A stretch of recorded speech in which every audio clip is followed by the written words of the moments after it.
Räägime arvele võtmisest. Millal on vaja üldse tooteid arvele võtta ehk teiste sõnadega laoseisu suurendada? Kõige levinum on see, et varem kasutatud süsteemist on meil kogused ja lao seisud vaja üle võtta ja me teeme seda impordiga.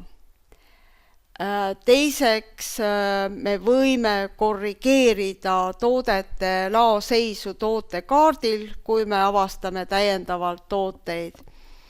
Ja kolmas juhus on see, et me teeme inventuuri käigus leiame tooteid rohkem ja sellisel juhul toimub ka arvele võtmine.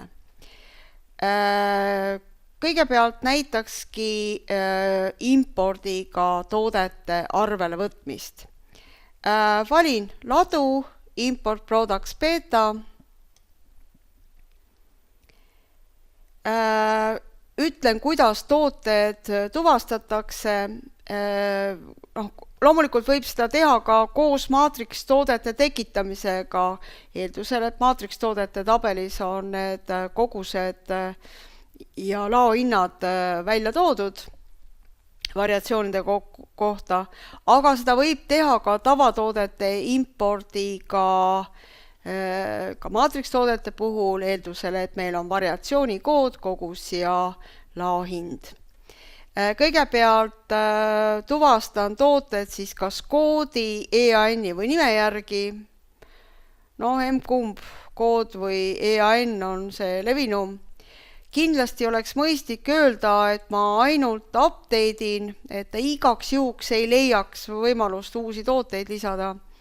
Ilmselt ma ignoreerin arhiveeritud tooteid ja tavaliselt on ka tabelil üks päise rida. Ja kindlasti pean ma valima just selle lao, kuhu ma tahan neid tooteid arvele võtta.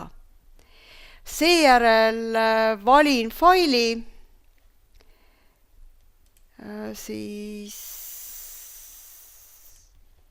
ja ütlen open. Ma igaks juhuks näitan ka seda lao või seda faili. Siin on praegu ongi ta tegelikult maatrikstoodete oma, et tal on variatsioonikood, mis ma käsitlen kui tootekoodi, on laohind ilma käibemaksuta kindlasti ja on siis kogus selles kõnealuses laos. Ja võtan preview. Kõigepealt ma peaksin siis leidmagi vasterplis sellele variatsioonikoodile, mis on siin tavatoodete impordi käigus siis lihtsalt kood. Product cost ei sobi, sest see on ainult informatiivne laohind. Me räägime ikkagi inventory registration price'ist ja ka inventory registration quantity'st. Ja teste import. Et ikka endiselt 10 esimest imporditakse sisse ja võib neid vaadata ja võib siit ka jätkata. Näitab, et võtab 9 minutit, aga ma olen täitsa veendunud, et ta teeb seda kiiremalt, kui ta siin näitab. Ja me võime ta jätta käima, võtan siit ladu ja arvele võtmise aktid ja näete, ma näen siia valitud Pärnu maantee lattu on juba tehtud arvele võtmised ja just nimelt siis see Adidaste oma, et ta jagab selle faili ka mitmeks osaks ja vastavalt siis lisab.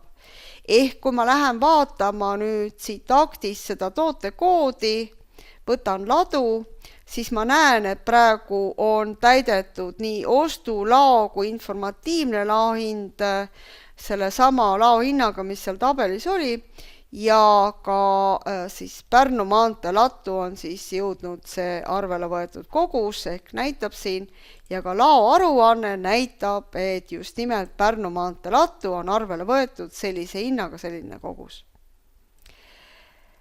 Selles olemasolevas arvelevõtmise aktis ei saa ma tooteid vahetada, kuna ta on kinnitatud, ma ei saa koguseid muuta, küll aga saan vajadusel selle hinna üle kirjutada. Ja siia tuuakse ära ka siis, kuidas ta siia lattu on tekkinud, et ta on tekkinud läbi impordi. Loomulikult ma saan ka võtta konkreetse toote, näiteks PIM tootekataloog, otsin üles konkreetse toote, otsiks, ta kuvab vaikimisi 20, et mul on variant, eks ma lähen siis teisele leheküljele ja nii leian selle toote või märgin siia siis 200 maksimaalselt. Avan selle toote, võtan siit ladu. Õnneks on tal informatiivne laohind olemas, kui ei oleks, peaks selle siia kirjutama. Ja kui ma selle koguse 70 kirjutan 72 ja salvestan, siis tekib mulle siia tootele veel üks arvelevõtmise akt ja kogusega 2. Loomulikult ma võin minna seda ladu arvelevõtmise akti koostama ka ise käsitsi, valides konkreetseid tooteid. Kui ma valin sinna näiteks maatrikstoote enda, siis ta pakub välja mulle, et mis hinnaga, ütleme, et ta mingi 43 euri ja milliseid variatsioone ma peaksin siis võtma. Ja kui ma salvestan, tekivad sellised read.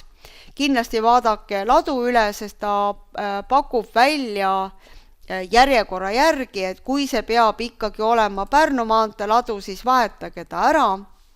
Kui soovite, võite siia öelda ka, mis põhjusel viga arvele võtmisel näiteks. Ja kui salvestan on lihtsalt dokument, seda ma võin jätkata, lisada ridu ja kõike muuta, aga kui ma ta kinnitan, siis need kaubad nende kogustega ongi laos.